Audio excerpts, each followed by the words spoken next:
আসসালামু আলাইকুম ওয়া রাহমাতুল্লাহি ওয়া বারাকাতুহু।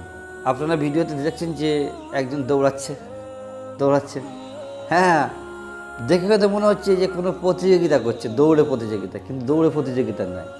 আমাদের ভারতবর্ষের একজন সুপারস্টার, জানেন, সকলেই জানেন সুপারস্টার বলে কথা, মিস্টার আমির খান।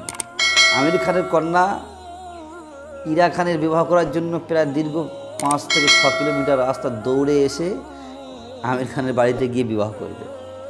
এটা কোন যুক্তি ভাই? বিবাহ করছে কে? একজন হিন্দু ছেলে। হয়তো অনেকে মনে প্রশ্ন আসতে পারে, আমির খান মুসলিম মেয়েকে বিবাহ করবে একজন হিন্দু ছেলে? আরে ভাই, সে তো আমির খান নামকে অস্তে মুসলমান, থোড়ি মুসলমান সে। আপনি আমির খানের কয়েকটা ভিডিও লক্ষ্য করে দেখুন।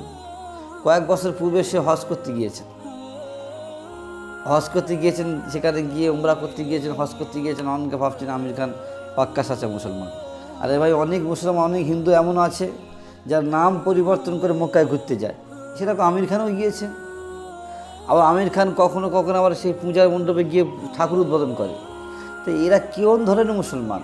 না এদিকে না ওদিকে। অতএব একটাই বুঝতে হবে যে যখনই মানুষের পয়সা, সুপারস্টার নেশা চলে আসে, মানুষের পয়সার যে সব নেশা আসে, তখন ধর্ম রাসূল কারীম সাল্লাল্লাহু আলাইহি ওয়াসাল্লাম ইরশাদ করে, মা মান আহাব্বা, মানুষ যে যাকে ভালোবাসে তার সঙ্গে হাসর হবে।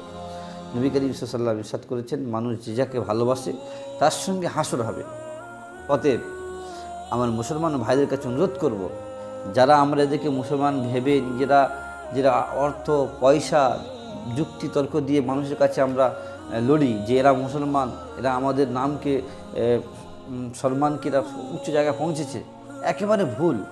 এদের নিয়ে আপনারা কোনো রকমের মাতামাতি করবেন না, এদেরকে আইডল মানবেন না। একমাত্র আইডল তো আমার রাসূল কারীম সাল্লাল্লাহু আলাইহি সাল্লাম। এই রাসূলের আদর্শ মেনে আমার আপনার জীবনযাপন করতে হবে, তবে আপনি ইহকাল পরকালে নাজাত পাবো। অতএব আমির খান কি করলো না করলো সেটা আমির খানের ব্যক্তিগত ব্যাপার, সে বিষয়ে আমাদের কথা বলাটাই ভুল।